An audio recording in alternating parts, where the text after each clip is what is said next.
Have you ever wondered why, despite all the fat-free foods, weight loss programs, and gym memberships, so many of us seem to be getting fatter?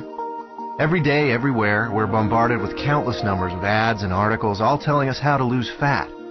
But did you know our bodies already know how? As we eat, our body converts our food into glucose, a simple sugar that travels through our bloodstream.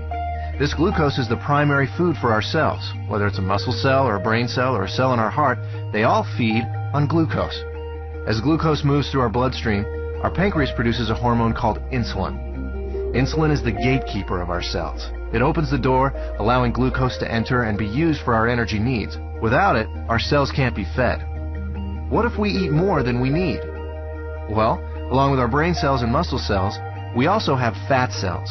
Our cells never eat more than they need, so when we have more glucose than our cells can use, the excess amount is stored in our fat cells where it is converted into free fatty acids. Once the glucose is out of the bloodstream, with our cells having been fed and the surplus having been stored away in our fat cells, then insulin closes the doors to our cells and slowly leaves our body. When our body needs more energy, or glucose, and we don't have any food handy, it turns to the fat cells and the free fatty acids stored inside them. The free fatty acids leave our fat cells and go right back into the bloodstream to feed all our other cells. They don't need insulin to open the cell doors. That's why they're referred to as free fatty acids. This natural process of storing fat when you have too much glucose and burning fat when you don't have enough glucose is how your body was designed to work. And in a perfect world, eating a perfect diet, everything works perfectly. Unfortunately, we don't live in a perfect world, and most of us don't even come close to eating a perfect diet. As a result, we don't benefit from this natural process very often. Instead, we suffer by storing too much fat and rarely, if ever, burning any. Let's take a look at a typical breakfast in our imperfect world. When we get up in the morning, the first thing most of us have is a breakfast fairly high in sugar and processed foods. When this kind of food enters our body, it's converted into glucose very quickly and rushes into the bloodstream. The more sugary the food, the faster and higher our blood sugar or glucose level rises.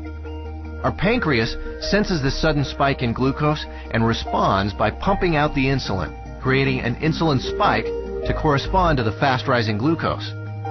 The insulin does its job and opens the doors to our cells.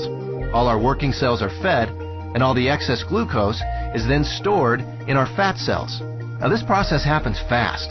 Once insulin arrives, the glucose level in our bloodstream goes back down pretty quickly.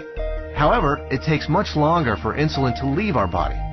So even though the glucose level in our bloodstream comes down fairly quickly, our insulin level remains high. And this can be a significant problem because as long as there is insulin still in our body, we can't access the free fatty acids stored in our fat cells.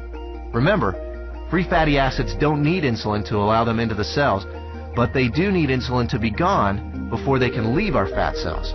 Our body needs to eat continually, but the free fatty acids can't leave the fat cells.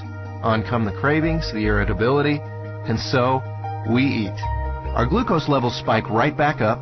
Our body releases even more insulin, the doors open, the cells are once again fed, and excess glucose is put into our fat cells. With our insulin level remaining high, we're still not able to release any fatty acids, so we continue adding to the fat storage, but never taking any out. This cycle continues through lunch, mid-afternoon snacks, dinner, and so on. We literally end up bathing our bodies in insulin all day long, and for much of the night. After a while, all that insulin takes a toll. We age much faster than normal, and many of us develop type 2 diabetes.